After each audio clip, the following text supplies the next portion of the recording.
हम लोग इसमें अब थर्ड क्वेश्चन में आ गया। ठीक है, सेकंड क्वेश्चन तो अभी सॉल्व किया आप लोग के सामने।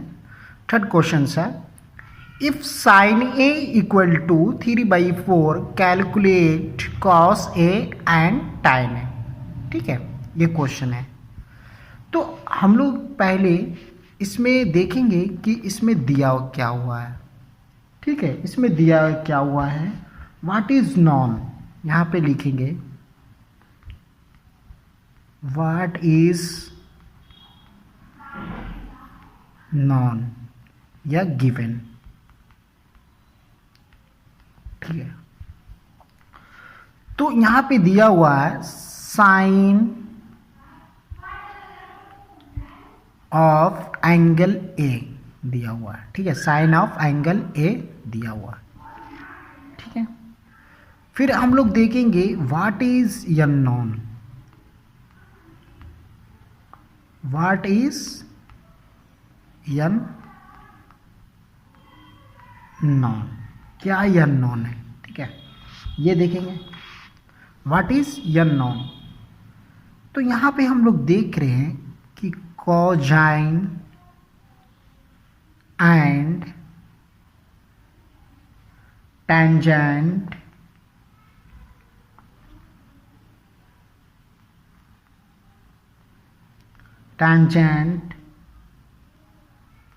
Of angle A, cosine and tangent of angle A ये नॉन है। ठीक है फ्रेंड, फिर हम लोग क्या करते हैं, रीजनिंग कर रहे हैं पहले यहाँ पे। अब रीजनिंग करते हैं, रीजनिंग करते हैं। कहते हैं कि यहाँ पे रीजनिंग करते हैं, यूज यहाँ पे यूजिंग साइन ए। जैसे यहाँ पे हम लोग पहले देखेंगे रीजनिंग में क्या करना है कि using sine A, sine A use करके हम लोग फाइंड कर सकते हैं ratio of the length of two side. दो साइड का रेशियो का लेंथ हम लोग ज्ञात कर सकते हैं राइट एंगल ट्रायंगल में। Then by using Pythagoras theorem, फिर उसको अलग साइड निकाल सकते हैं, क्योंकि दो रेशियो, अगर दो साइड का रेशियो हम लोग को मिल जाएगा तो पाइथागोरस थ्योरम यूज करने से थर्ड साइड भी मिल जाएगा आराम से। ठीक है फ्रेंड, तो हम लोग यही लिख रहे हैं, using sine A we can find the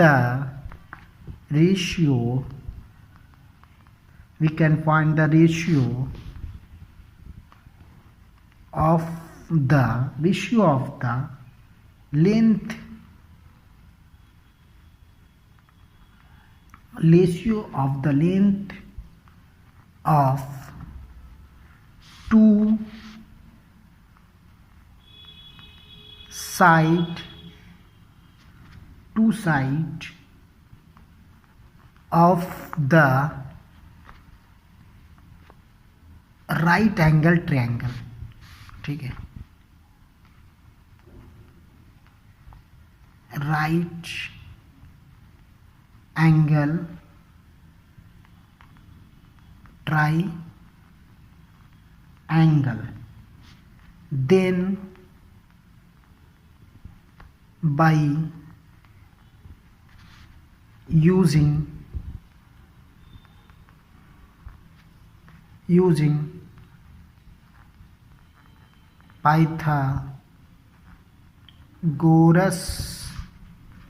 Pythagoras theorem,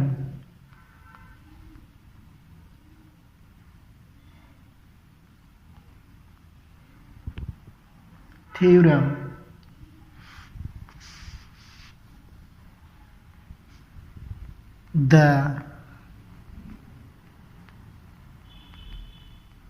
third side and required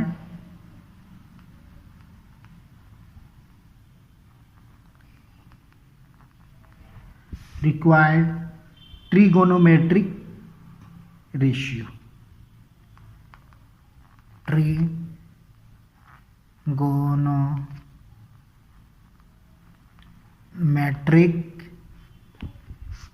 ratio. ठीक है फ्रेंड, ट्रिगोमेट्रिक रेशियो ये फाइंड करेंगे। ठीक है, यहाँ पे अब हम लोग कहाँ जाते हैं, सॉल्यूशन में। ठीक है,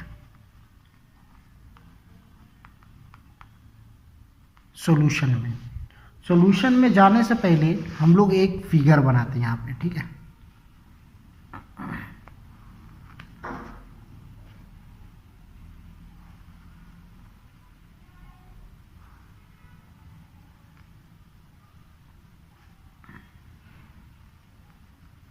बी ए सी। ठीक है फ्रेंड, बी ए सी। अब हमें जो क्वेश्चन में यहाँ पे दिया गया है, देख रहे फ्रेंड, बी ए सी। ठीक है, ये सी दिया गया। तो मान लेते हैं यहाँ पे पहले, यहाँ पे let triangle A B C be a right angle triangle. ठीक है, R I G H T, right angle triangle, right angle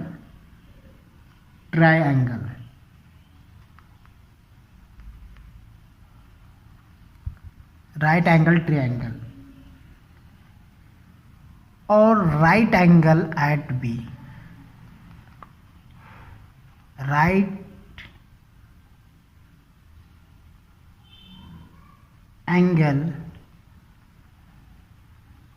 right angle किस पे लेना है, राइट एंगल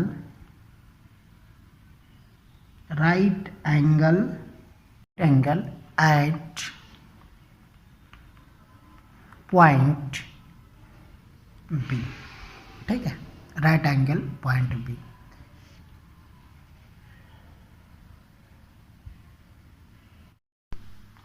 यहाँ पे at the point B is right angle, at the point B is right angle, यहाँ पे दिया हुआ। ठीक है फ्रेंड, तो गिवन डैट हमें क्या मिला है। ठीक है, यहाँ पे देखते हैं, गिवन डैट हमें जो मिला हुआ है वो साइन ए इक्वल टू 3/4, ये क्वेश्चन से मिला हुआ है। यहाँ पे देख सकते हैं sign A equal to 3/4।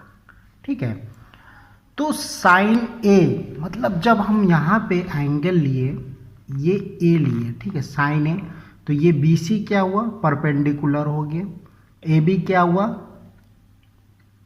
Base हो गया, और ए सी क्या हुआ, यहाँ पे ए सी क्या, हाइपोटेनस है। ठीक है फ्रेंड, तो साइन ए ले रहे थे, ए ले रहे हैं, तो परपेंडिकुलर, साइन का क्या होता है, परपेंडिकुलर बाई हाइपोटेनस। परपेंडिकुलर कितना है, बी सी, यहाँ पे बी सी लिखेंगे,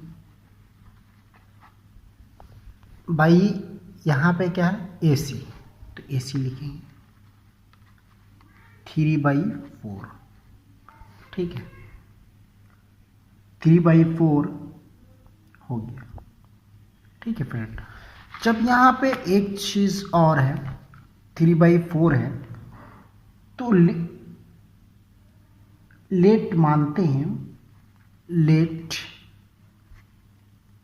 बी सी बी 3 के therefore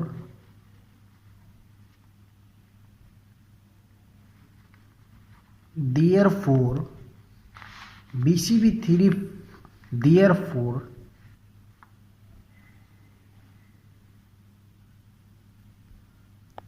AC will be 4K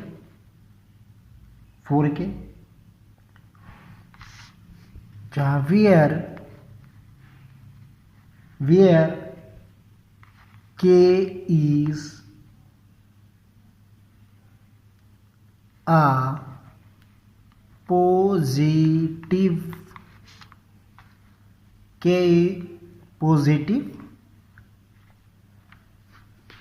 integer.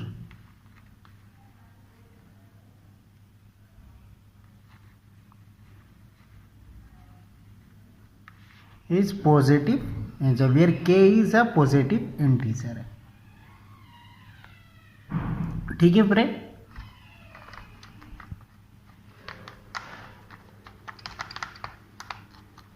applying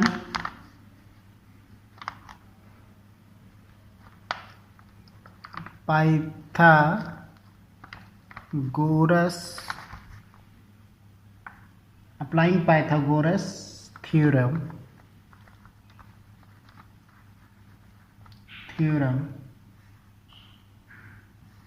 for triangle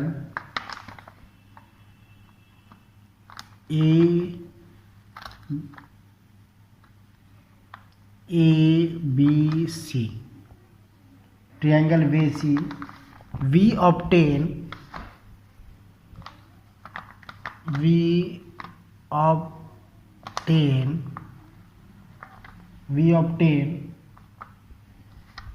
यहाँ पे हम लोग क्या ऑब्टेन कर पाएंगे, यहाँ पे हम लोग ऑब्टेन कर पाएंगे, देखिए जैसे ट्रायंगल से यहाँ पे था तो हम लोग ऑब्टेन कर पाएंगे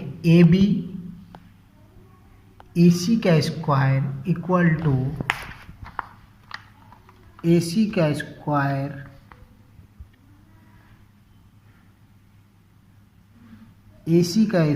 इक्वल टू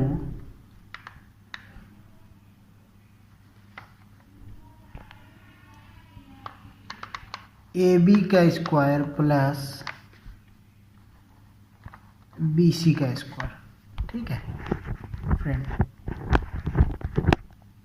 तो हम लोग को क्या मिला हुआ, BC और AC मिला हुआ है। ठीक है, BC और AC मिला हुआ है, तो AC बराबर कितना है 4K का स्क्वायर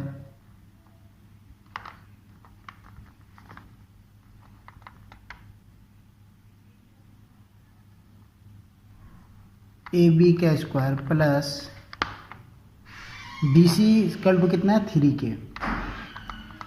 3K का स्क्वायर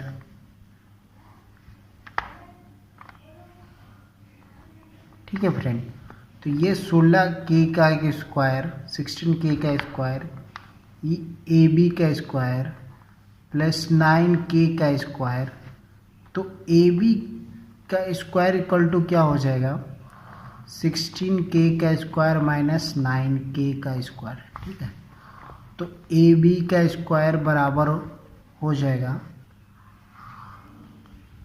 16 में से 9 गया तो कितना बचेगा 6 और 1 7 K का स्क्वायर। AB इक्वल टू क्या हो जाएगा रूट अंदर 7K। ठीक है फ्रेंड, तो AB हमारा निकल गया रूट अंदर 7। तो यहाँ हम लोग यहाँ लिख देंगे, हम लोग निकाल चुके थे BC इक्वल टू 3K, ये 3K हो गया। ठीक है, और AC इक्वल टू 4K। ठीक है, और ये AB क्या निकला रूट अंदर से K। ठीक है, AB निकल गया रूट अंदर 7K। ठीक है, 4K 3K फ्रेंड ये निकल चुका। ठीक है, हम लोग ये निकाल लिए। ठीक है, B इक्वल टू 4K ये सब निकाल लिए। ठीक है, अब यहाँ पे बात करते हैं हमें क्या ड्राइव करने के लिए बोले थे, यहाँ पे लिखते हैं। हम लोग को ड्राइव करना था cos A, cos A। जैसे ही हम यहाँ पे cos A लेंगे, देखिए फ्रेंड, cos A यहाँ पे A का मान लेंगे, यहाँ पे cos A। जैसे ही A cos A लेंगे, हम लोग cos A लेंगे तो ये क्या होगा, यहाँ पे फिर लेंगे। जैसे cos A लेंगे तो ये AB क्या हो गया, बेस हो गया, और AC क्या हो गया, हाइपोटेनस हो गया। ठीक है, तो हम लोग अब ले रहे हैं यहाँ पे लिखें cos A। तो cos A इक्वल टू क्या लिखेंगे, AB बाई AC। ठीक है, AB इक्वल टू रूट कितना दिया हुआ, √7 के। AC इक्वल टू कितना, 4 के। ठीक है, के से के कट गया, तो cos A इक्वल टू कितना बच, √7/4। ठीक है, दूसरा निकालनी थी हम लोग को, दूसरी वैल्यू निकालनी थी tan A। ठीक है, tan A इक्वल टू, जैसे अब हम लोग फ्रेंड यहाँ आ गए, यहाँ अगर हम लोग लेंगे tan A लेंगे तो ये क्या हो गया, AB बेस हो गया, और BC क्या हो गया, परपेंडिकुलर। तो tan A इक्वल टू क्या होती है, perpendicular by base. tan A equal to होती है परपेंडिकुलर बाई बेस। ठीक है, तो परपेंडिकुलर क्या है, BC, और बेस क्या है, AB। तो यहाँ हो जाएगा BC by AB, BC by AB। BC equal to कितना वैल्यू है हमारे पास, BC 3 के। ठीक है, और AB इक्वल टू रूट अंदर 7 के। तो tan A इक्वल टू क्या हो गया, 3/√7। ठीक है, तो यही अर्थात हमारा ये हो गया cos A equal to √7/4 and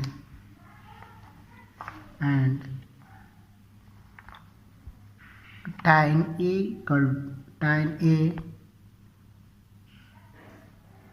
equal to 3/√7। This is answer. ठीक है फ्रेंड, अब हम लोग नेक्स्ट प्रॉब्लम करेंगे।